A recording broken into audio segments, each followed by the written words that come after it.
Tak kena. Dia tak sebut doa ni, doa tempat lain punya.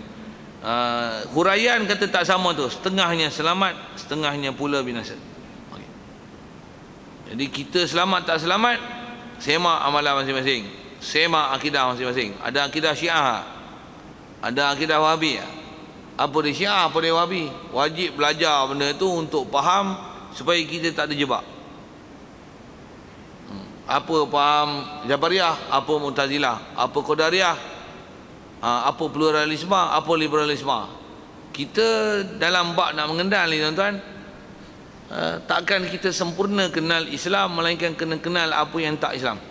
Itulah dia punya formula. Saja nak sebut ke sana tuan-tuan, pasal kita nak selamat semua ni. Tapi apa kaedah format dia? Format dia paling besar tu akidah. Macam mana pun, apa format nak ambil, kena faham Islam dan kena faham apa yang terkeluar dari Islam. Itu saya sebut sekali lalu dengan mudah tadi. Akidah, mesti Allah je Tuhan sebenar. He is the only one, He is the only God. Dan Islam ialah the only true religion. Lain pada Islam tak betul. Sebab kita dah faham betul, pergi belajarlah yang betul. Ni kau duk kata betul-betul, kau tak pergi belajar. Silap tak pergi belajar tu pula. Akidah dah cantik. Tan tak pergi belajar tu tak betul. Silap pula situ. Kena balun juga. Balun mana? Balun amalan tak betul. Walaupun akidah dah betul. Semayang wajib. Wajib. Oh tak semayang berdosa. Bagus akidah. Tapi semayang tak? Tak semayang. Akidah kata semayang wajib. Bagus. Tapi kena balun pasal tak semayang. Jadi ada term-term dia tu. Masing-masing tu. Satu-satu tu. Jadi bab akidah satu hal. Bab amalan satu hal. Cuma paling besar dalam bab kita ni yang kena jaga sangat bab akidah. Bab satu benda besar kali. Tu amalan baik besar macam mana sekalipun, kalau akidahnya salah, tak pakai. Walaupun sebesar habuk amalan yang baik kita buat.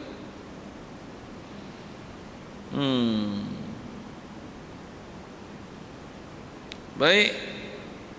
Jadi asal nak sebut tadi tu ialah titi ke jambatan. Titian bagi mereka yang amalan macam titi, jambatan bagi mereka yang amalan macam jambatan. Macam itulah kot. Lalu macam pisau cukur tu macam mana lah? Itu adalah amalan bagi mereka yang beramal, dan akidah mereka macam mana akidah lalu di atas pisau cukur. Dia punya ayat simbolik macam tu lah. Memang ayat simbolik pun macam tu. Jadi tak usah kelahi lah bahasa titi ataupun jambatan. Pasal memang hal berbeza. Walaupun lalu tempat yang sama, tapi keadaan berbeza. Macam mana di padang mahsyar, walaupun duduk di lokasi yang sama, sebelah menyebelah. Orang ni ada yang tenggelam dengan peluh, ada orang ni tekat kaki, ada tekat lutut, ada tekat pinggang, ada tekat tekuk. Yang ni walaupun jambatan yang sama, tapi ada orang rasa lebar, ada orang mengesut, ada orang yang atas kaki, ada orang yang atas muka, ada yang melentang, ada yang jatuh, ada sangkut. Dan dia ada halangan-halangan, pencangkuk, penyambor, api sambor, pencangkuk macam duri-duri.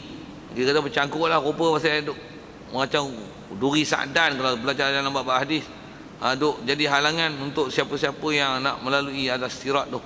Dan atas sebut ulama juga, atas sirat ada beberapa halangan. Begitu juga kalau sebut sama sikit lagi ke sirat tu, atau umum sirat tu, satu hal dia ialah laluan. Dan laluan tu berapa lama? Faham daripada rentangan tu, jauh tu neraka tu kan.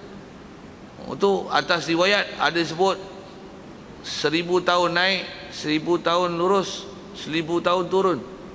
Ada riwayat sebut 5000 naik, 5000 lurus, 5000 turun. Itu tang tempoh lah. Itu berapa lama sebenarnya nak lalu? Lama tak lama tu juga mengikut amalan masing-masing. Benda ijbari. Ada orang lalu atas sirat sepantas kilat. Sampai. Ada yang 5000 tahun, 15000 tahun tak sampai ke hujung. 15000 tahun pun bukan kiraan dunia, tapi kiraan di akhirat. 1000 tahun di sini, sehari sana. Oh ya, tuan-tuan uhara dia macam mana. Tu minta lah orang Taala lindung kita satu hal. Jadi antara minta dia lindung kita tu, jadikanlah kita supaya loba cari ilmu, khususnya bab akidah. Akidah kita tepat betul tentang akidah Ahlussunnah wal Jamaah, jauh daripada hak menyimpang dan menyeleweng daripada ajaran sebenar. Okey, itu yang adalah tindakan yang kita kena buat. Kerana pun nak sebut tu sikit, yang akhir adalah tentang tempoh masa. Jadi ada riwayat 5,000 ke, campur tu 15,000, ada yang 1,000, 3,000, 3,000 ke 15,000. Dua-dua riwayat betul, cuma ada orang yang 15, ada orang 3,000, ada sepatah kilat. Dia berbeza-beza. Macam mana kita datang masjid berbeza-beza pukul berapa, kan? Macam mana lokasi tuan-tuan duduk berbeza-beza, depan, belakang, kiri, kanan. Macam itulah berbezanya kita akan dapat balasan di akhirat esok. Itulah ayat mudah. Tak sama. Kalau duduk sebaris pun beza-beza. Duduk dekat dengan imam dengan duduk jauh dengan imam, beza-beza. Dan semestinya orang yang duduk jauh, waktu yang paling lambat lah. Jadi pastikan tuan-tuan jangan duduk jauh. Saja usik-usik ke tu. Jangan duduk jauh, tambah duduk kat luar masjid tu. Nak kata masjidnya speaker tak bagus, dah cantik lah. Nak kata tak selesa, dah ada aircon. Apa lagi nak sebut? Nak kata kapet tak bagus, di rumah tak ada kapet macam ni. Apa lagi nak sebut? Nak kata tak terang, tengok sebatang tiang pun berapa batang lampu. Tuan-tuan nak bagi alasan apa lagi nak dulu lah? Kalau tuan-tuan tak tahan aircon, tu habis bicara. Saya tak boleh nak jawab tu. Macam mana pun nak sebut tentu lah, pastikan kita punya amalan itu betul. Asal nak sebutnya ialah teori yang munasabah. Apa dia? Macam mana berbezanya keadaan kita ke masjid, ke surau, berada di masjid, berada di surau, amalan kita buat di masjid, di surau. Macam itulah amalan kita di lain di masjid, di surau. Macam itulah juga keadaan kita di padang mahsyar. Begitulah juga surat amalan, begitu juga timbangan, begitu juga laluan sirat. Semua berbeza. Dia adalah alam, sekali lagi sebut, alam ijbari. Benda itu bukan dengan ikhtiari. Macam mana kamu tadinu tudanu, seperti mana kamu beramal atas dunia ni, macam tu kamu akan dibalas.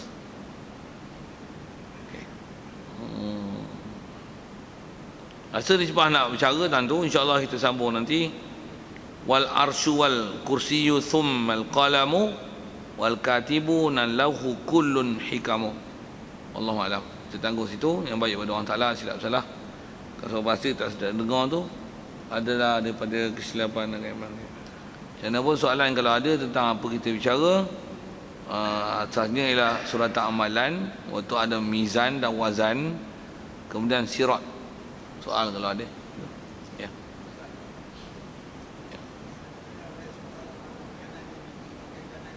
Ya. Ya.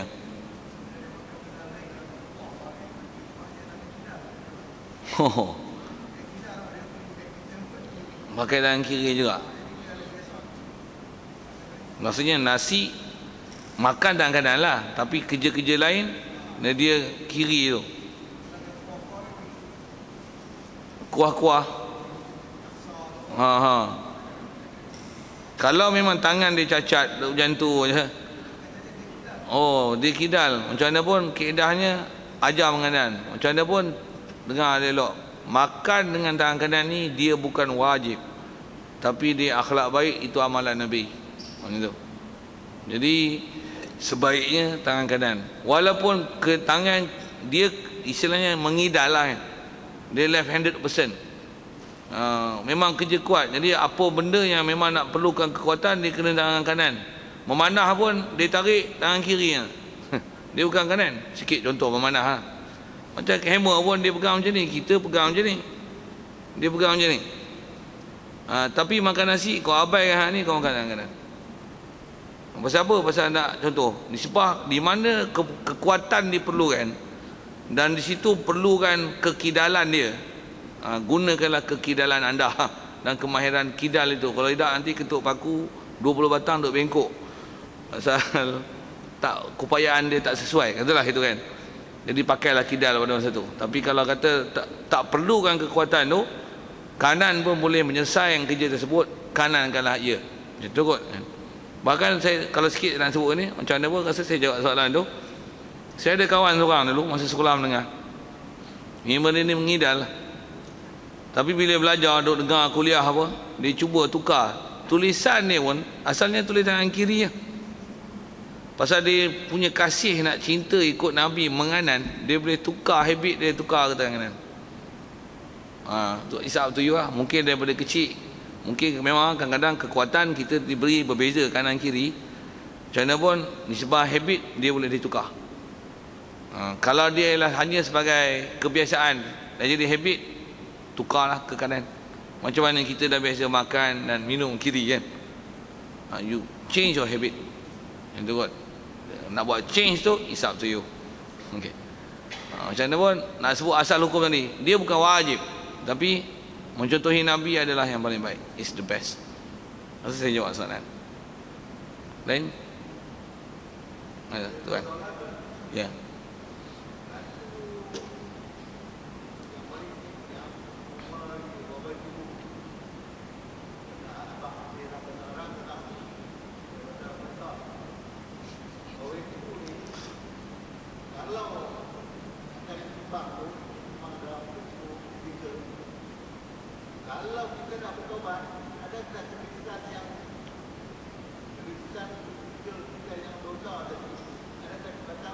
Ya.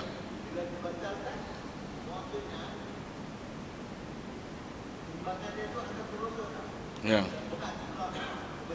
Ya.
Dua soalan tu.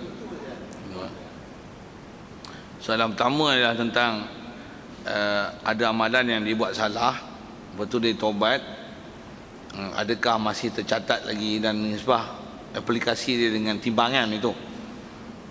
Kalau ikut masyhur sebut ulama, amalan setiap apa yang kita tulis semua tercatat, dan bila kita taubat, dia akan dipadam. Dia akan dipadam.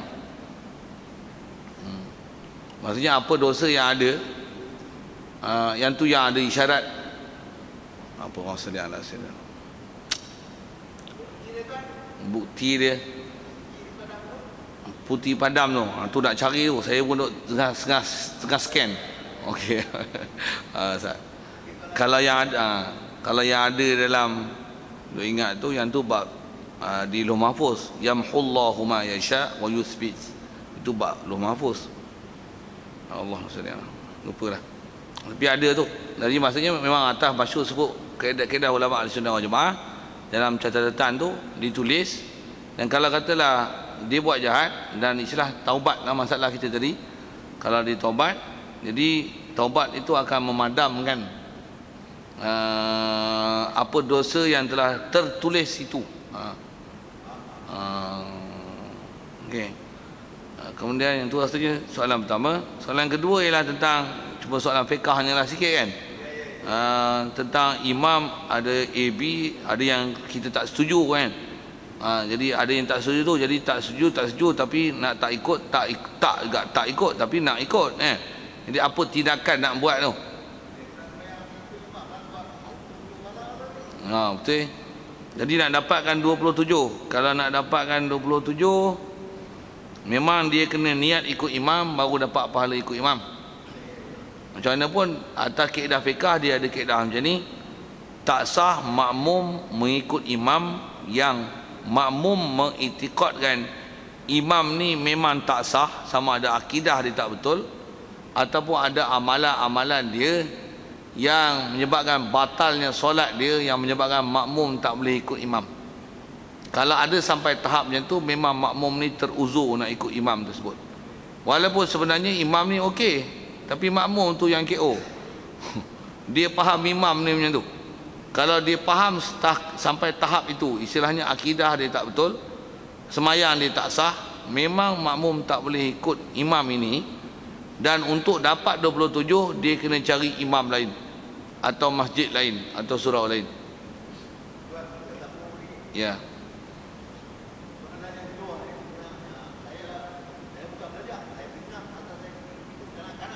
Ya. Okay.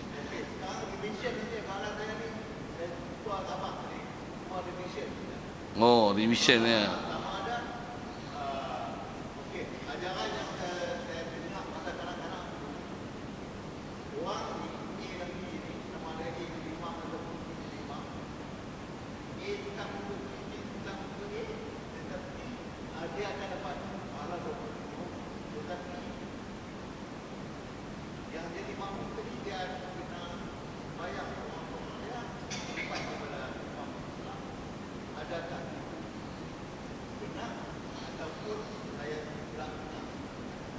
Kena ya, makmum tu kena semayang pula selepas tu.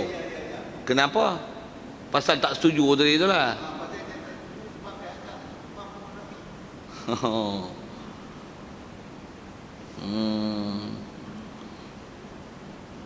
Dia kaedah semayang balik tu dia ada bab lain tu. Ya. Ya.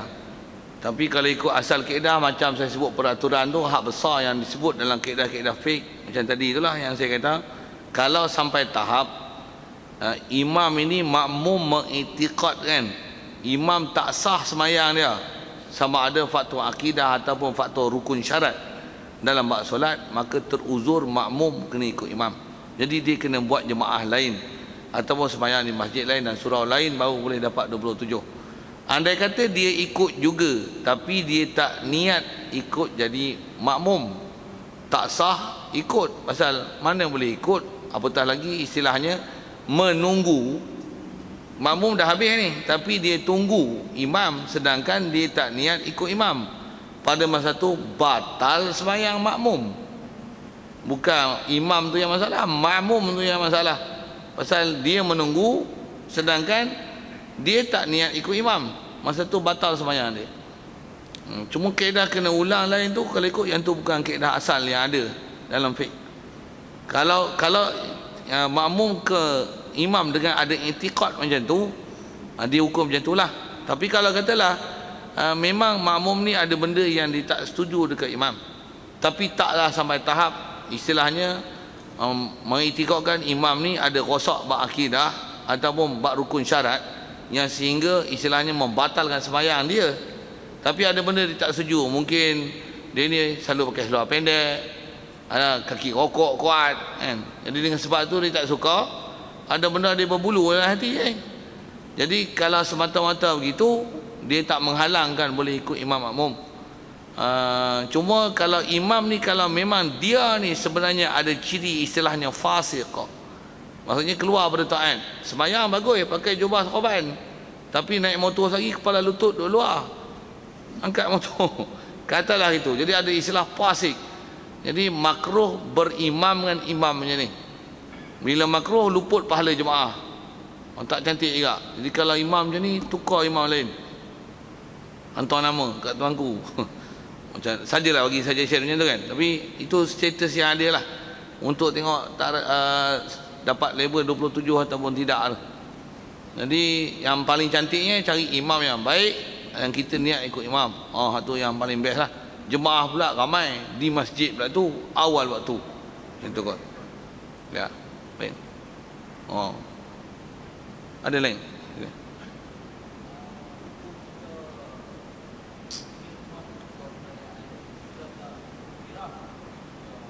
Hadir juga, menghadiri perayaan agama lain yang kita tak iktiraf agama dia, tapi kita menghadiri majlis. Bagus soalan tu. Yang ni yang nak kena faham elok-elok ni. Pasal kaedah ulama kita sebut begini, apa-apa majlis yang atas nama meraihkan upacara agama, walaupun kita tak merestui upacara agama, kita menghadiri itu, istilahnya support dia, istilahnya support. Jadi tetap haram hadir, dan atas kata benda yang boleh jadi kufur, dia boleh jadi kufur. Macam majlis sembah bahala, kita pergi juga hadir majlis tapi hati tak suka bahala. Macam tuan-tuan boleh jawab rasa soalan tu? Sama lah martabat.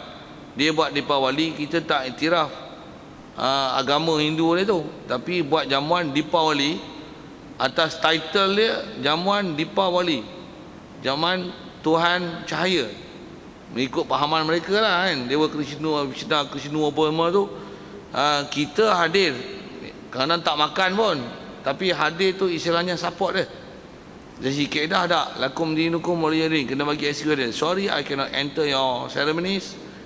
I'm a Muslim, you are Hindus, I cannot enter your Hindu ceremony. I'm very sorry. Macam mana I'm Muslim, I Islam, you cannot enter my Islamic ceremonies, I cannot enter your Hindu ceremonies. I'm very sorry lah, I cannot accept your invited. You invite me, I cannot accept it. Macam tu kot orang putih bodoh-bodoh itu. Jadi kena bagi excuse kat dia. Memang tak boleh hadir. Jadi istilah asal nak sebut jawab tu, memang kalkulasi dia tak boleh hadir. Berbeza dengan dia buat majlis perkahwinan anak-anak. Kita hadir majlis dia. Majlis apa? Majlis perkahwinan. Tak apa. Majlis kematian, memang kita sunat ziarah dan mensabarkan ahli keluarga dia, dan mendoakan ahli keluarga dia dapat hidayat masuk Islam. Itu boleh. Ada pun meraih upacara agama, tak boleh. Walaupun atas nama makan minum saja, tapi makan minum atas title apa? Title Dipawali tak boleh datang. Title bersara boleh datang. Title dapat naik pangkat boleh datang. Title minyak naik 2 kupang, okey. Itu lain hal lah. Saja sambil-sambil itu usik itu. Rasa saya jawab soalan. Lain kalau ada. Konghi Pak Choi. Ya. Best soalan tu. Itu pun rasanya kita pernah bagi penjelasan sebab tu kan. Pasal Konghi Pak Choi, dia adalah sambutan tahun baru Cina. Dia bukan perayaan religion, bukan kan. Saya bukan religion ceremony. Jadi dia bukan perayaan agama, dia perayaan tahunan, macam mana sambut tahun baru Januari kan. Jadi boleh hadir tak? Boleh hadir, tak boleh hadir tu di atas maksiat tak maksiatnya. Jadi kalau ada maksiat, haram pasal maksiat, bukan pasal majlis. Pasal dia bukan majlis keagamaan. Jadi maksudnya nisbah boleh makan, kalau tak ada maksiat boleh hadir, boleh raikan tahun itu. Macam mana tahun hijrah, selalu hijrah ni Islamik lah sikit, pasal nama pun hijrah. Kalau tahun Masihi, kalau disambut dengan cara betul boleh hadir.